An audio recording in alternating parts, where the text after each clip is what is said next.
I think it started the night my brother vanished, but maybe it started long before that.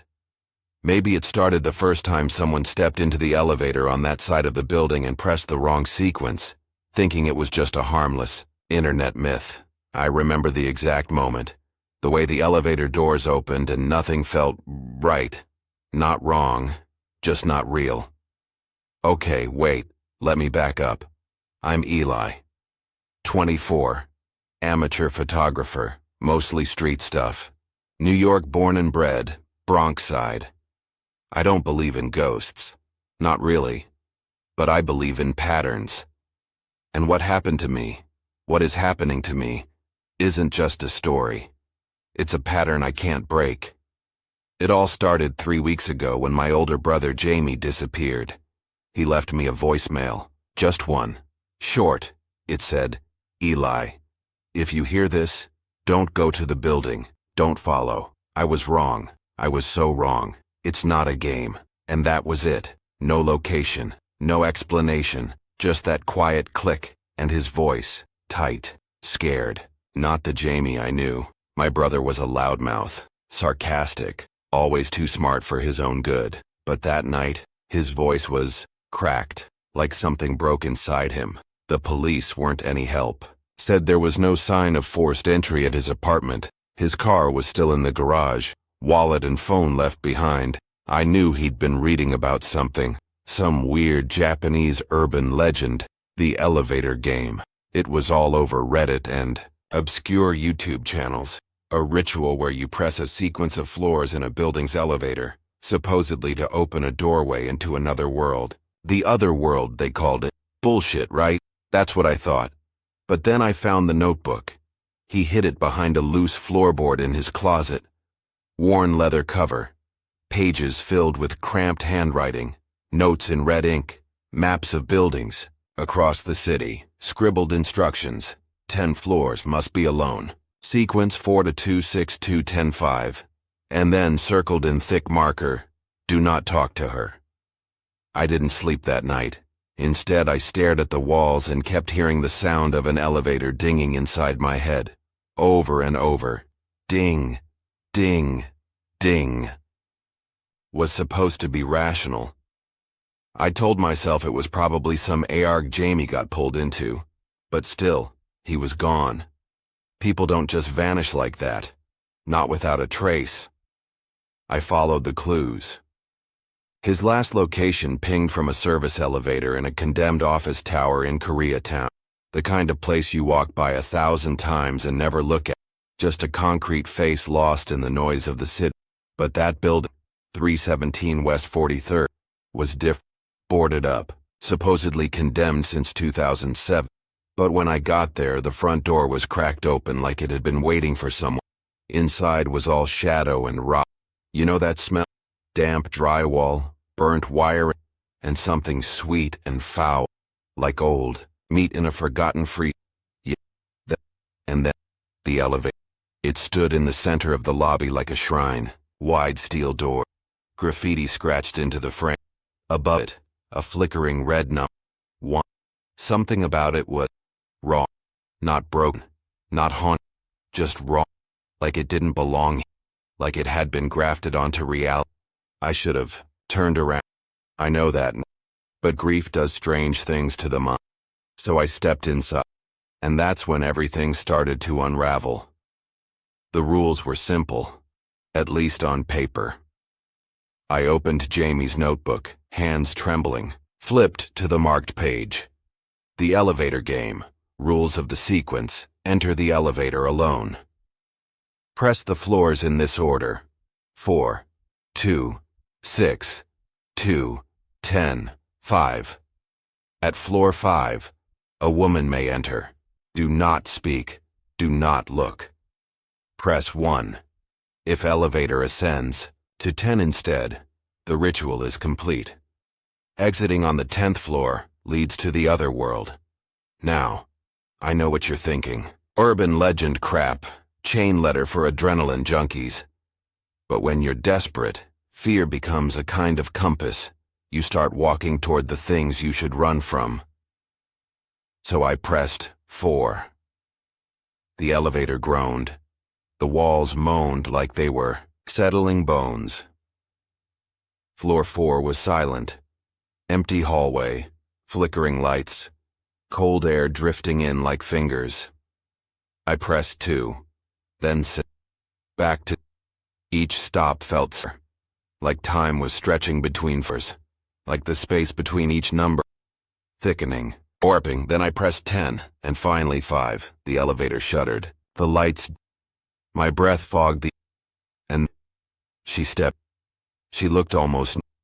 That was the worst. Pale, long black hair falling over her, wearing what looked like an old nurse's uniform, stained with something dark. I didn't look directly at her, but at her. The air changed when she entered, heavier, like water pressing in on all sides. She didn't face the doors. She turned me, and though I didn't meet her eyes, I saw her smile wide, too wide, like it was stitched on. My thumb hovered over the one button. The elevator did. For a second, nothing. Then the floor beneath me.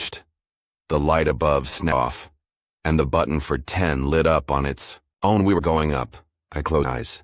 I don't know how long the ride took. Could have been. But when the doors finally opened, the woman was gone. And what I saw wasn't New York anymore.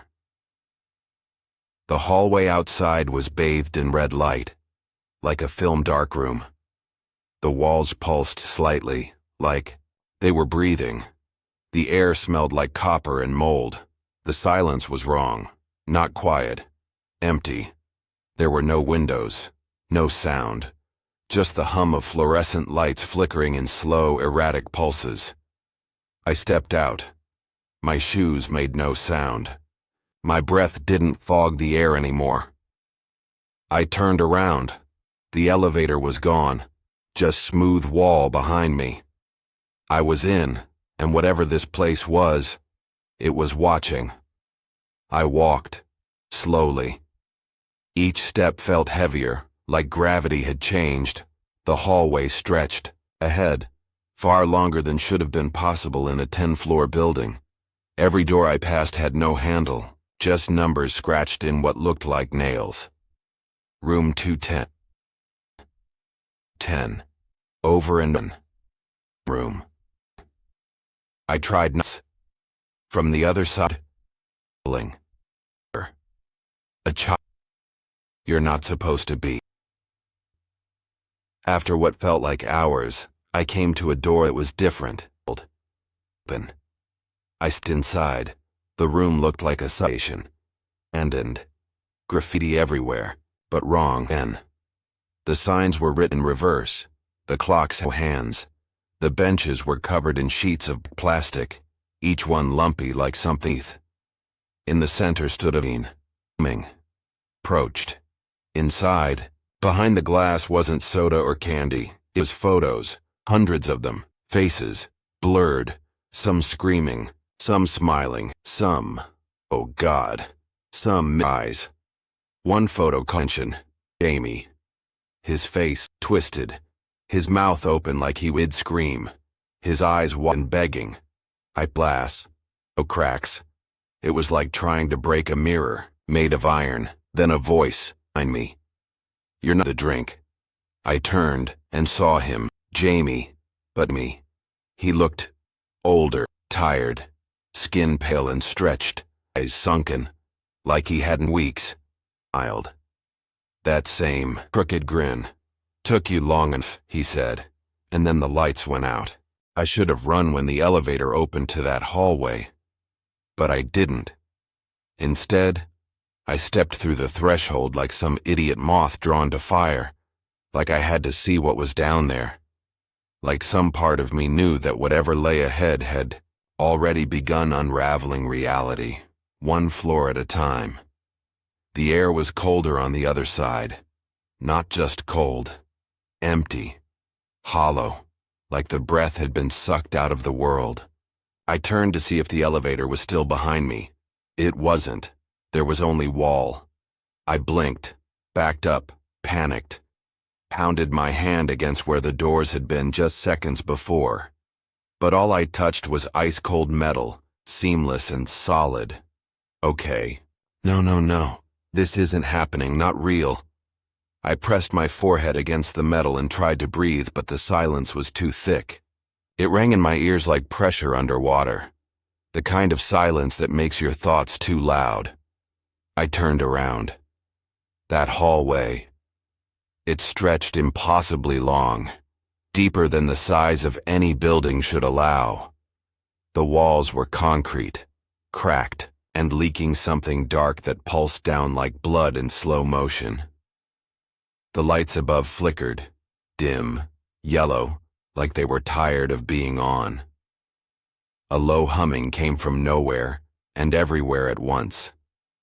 Something was whispering, but I couldn't understand it. Not words, not even human. I started walking. I didn't have a choice. Every step echoed with this off-kilter delay. My footsteps weren't syncing up with time anymore. I passed doors, but none had handles. Just dark, scratched panels of rusted steel. Some from the inside, softly, rhythmically. Others wheezed like they were breathing. One door had a cracked bottom where a finger slid out. Pale, long. It scratched the floor with its nail.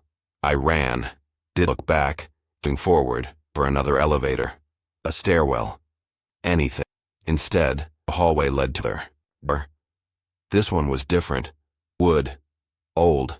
It looked place at all, like it had been moved here from somewhere else. Hand trembled as I knobbed. Didn't want to go in. But I did. Inside room that looked exact childhood bedroom. I froze. The bunk bed. The crayon drawn wall. The pirate ship on the shelf with the missing sail. Everything was there. Exactly as I remembered it, down to the dresser where I'd slammed it shut in a tantrum when I was 6. The smell was right. Old carpet, cherry wood, duh. Hello? I whispered. No answer. I stepped inside. Door slammed shut. Behind me, I spun around. There was no knob on this side. Just more of that damn solid wall. Something moved behind me. The bunk bed creaked. Don't look. Something whispered in my ear, but it was inside my head. My knees buckled. But I looked anyway. There, peeking over the top bunk, was a face. My face. But not me. This one was wrong. Older. Hollowed, bruised and twitching. The skin hung loose like something had been wearing it too long. The eyes were rolled back white, and from its mouth dripped this oily black sludge. It smiled. I remember you, it rasped. You left me here. I screamed and backed up into the wall, but the thing was already climbing down the bed, legs cracking at unnatural angles, joints moving like marionette strings pulled by a drunk puppeteer. It dragged itself toward me. Stop, stop! I closed my eyes, pressed my hands over my ears, praying it wasn't real, and just like that, silence. When I opened my eyes, the room was empty. But something new was written on the wall, in a child's handwriting. She is watching. Door behind me creaked. The hallway was back, but now it was. Blood dripped from the ceiling, not fast. Just enough to notice. The lights were darker, buzz-wasps. A deep vibration thrummed through the floor beneath my feet, like something huge was breathing far below. I stepped back, into the corridor. This time the hallway led down, a slow spiraling slope deeper into darkness. My phone had long stopped working. The clock showed 13. I walked, because again, I had no choice. I passed her door. One had a window. Inside was an elevator shaft, hanging from the cables, upside down and limp. Was me, bloated, bruised, like I'd been dead days. Blood dripped my fingertips into a hole that had no bottom. The reflection on the glass shifted, and now it wasn't me. It was everyone I'd ever known. My mother, my first girlfriend, a classmate I bullied in 5th grade, all of them dead. And all of them looking straight at me. The hallway twisted again. I fell to my knees when I saw what came next. A lobby. The same lobby I started in. The same elevator. Was I back? The elevator doors were open. The lights inside were normal. I could hear faint city sounds beyond the glass doors. Traffic, voices, music. I ran, jumped inside, pressed 1. The doors closed, and then BZZK. The panel sparked, every button went black, then one lit up. B13, floor 13, a floor that shouldn't exist. I jammed my fists into the panel, screamed, tried to stop it. The elevator hummed, then shuddered. It was moving. Down. The lights overhead blinked out one by one as the elevator passed each floor. And then, something impossible happened. I heard a voice in the elevator speaker. Faint, whispering. A child. Don't go. Don't go. Don't go. Then silence. Then, ding. Floor, B13. When the doors opened, I didn't see a hallway. I saw a cathedral, underground, ancient. The ceiling arched high into shadows that seemed alive. The walls were carved with glyphs I didn't recognize, symbols that felt wrong just to look at. Torches burned with a pale green flame. There was no wind, but the flames leaned away from me. At the center was a pit, and inside it was breathing, not just one breath every. It stank of rot, like the sea had died 1,000 years ago and was bare whole. I stepped forward, drawn toward it. A voice, deep and low. The pit. Played the game. I couldn't speak. My throat closed. You crossed the 9th floor. You looked at her. You broke the rules. I fell to. The voice didn't answer. Instead, a shape began rising from the. I don't even have words for what on next. It wasn't a monster. It wasn't a demon. It was. Like in the world had been skinned away. Thing was what was left. A form made of pure void. Tall. Endless. Face. No limbs. Just. Idea of hunger. Was looking at me. Then, I heard footsteps I turned. It was a woman from the 5th floor. Except now she looked real. She said it so softly, so simply, that I almost didn't understand the weight of her words. It's awake now. The woman from the 5th floor stood still, arms hanging at her sides, as if every bone in her body had been rearranged just slightly, wrong. The dark shape rising from the pit behind her, that thing I couldn't look at for more than a second without something in me screaming, was now fully formed. Not physical, not smoke, not shadow, just absence. The opposite of life. Tried to move, but my knees wouldn't respond. My limbs were paralyzed by fear, or something deeper, like gravity but for the soul. The pit pulled at me not with force, but familiarity, like it had known me long before I was born, like it had been waiting. You never left, she said. You only circled back to where you began. Then she turned her head to the side in a twitchy, puppet-like motion. You brought back a crack in the skin of this place, a weak seam. You peeled it open. I just played a stupid game, I said, my voice raw. You prayed to something you didn't understand. She stepped aside. The thing in the pit pulsed, and then spoke, not in sound, but in memory. Suddenly, I was 6 years old again, standing in my parents' kitchen, crying alone after my father screamed at me. Then I was 11, watching my dog die. Then 17, heartbroken and bloodied after a car crash, entirely an accident. All my worst moments, all my pain, played back at once, melting through a projector. On them. Flesh to it, she whispered. You are story. And that's when the elevator door behind me dinged. Still waiting. Run, she said. I bolted, lungs screaming. The space felt infinite and collapsing all at once. The torches extinguished as I passed. The floor turned to liquid my steps, but I didn't stop. I dove into the elevator just first tendril of nothing's the threshold. The doors closed. The panicked. One single bump. 0, 0. The elevator, violently, and I was thrown against the wall. Began rising, but not smoothly, like something was pushing us below. Hard, furious. Screams echoed in the shaft, none of them human. And then, silence. When the doors back, same build, same lobby. The lights were normal, the air warm. I could hear traffic outside again. A receptionist was at the desk, sipping coffee, scrolling her phone. I stumbled out, filthy, shaking. Blood on my face. My hands were my shirt torn. The woman desk looked up. Rough, I couldn't speak.